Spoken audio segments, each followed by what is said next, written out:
They said there was only money for one ticket, and my sister didn't even look sorry. My mom hugged her tight and said, "Ella, you understand, right?" I nodded while my chest burned because saying no was never an option for me. They left me standing at the door as the taxi drove away. If this already feels unfair, don't scroll. Share this and subscribe, because what happened next changed everything. This wasn't about money, I knew that.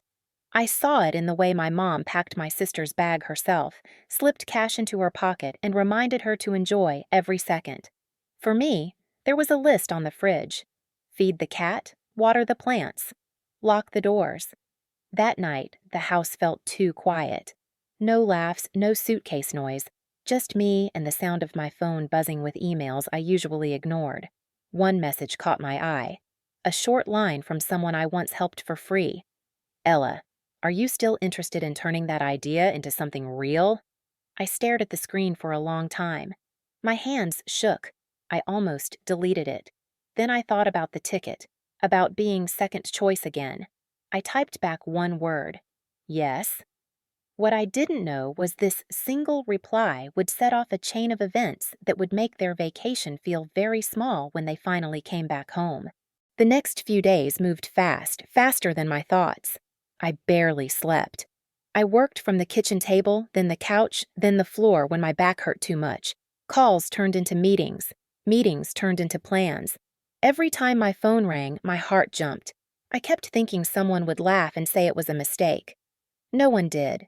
They listened. They asked questions. They took notes. My sister sent photos from the trip. Blue water, big smiles. My mom commented with hearts and jokes. I replied with short texts so no one would ask what I was doing. Late one night, while the house was dark, I signed my first real contract. My hands were shaking, but my name looked strong on that line. I didn't tell anyone. I just sat there and breathed, like I had been holding my breath for years. Then my mom called. She sounded tired. She said the hotel messed up their booking. She said money was tight.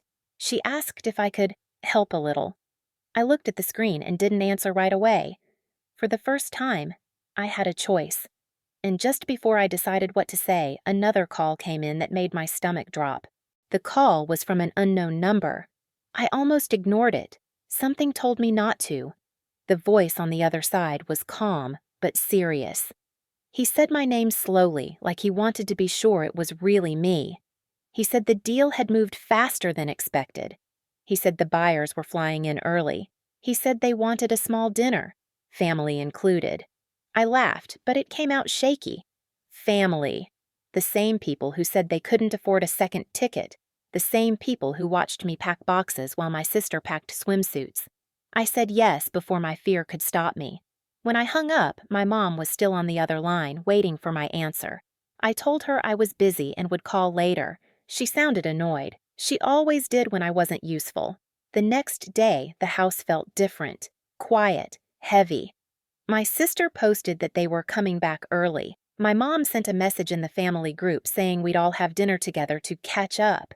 I stared at that message for a long time. I knew what was coming, but they didn't. That night, I laid out one clean outfit on my bed. No logos, no labels. Just simple. I didn't need to look rich. I needed to look ready. Because tomorrow, the vacation stories were going to stop. Dinner was loud before I even walked in. Laughter, plates clinking, my sister talking nonstop about beaches and sunsets like she had won something. When I stepped inside, no one stood up. No one asked how I was. My mom glanced at my clothes and said, "You still dressing like that?" Then she smiled at my sister and said, "At least one of my daughters enjoys life." I sat down quietly. Let them talk. Let them feel safe. Halfway through dinner, my sister started teasing me. She asked if I had finally found a real job or if I was still doing online nonsense. Everyone laughed. My mom didn't stop it. She added, "You know, if you had listened to us, you could have come on the trip too." That one line burned more than all the rest. Then the doorbell rang. The room went silent.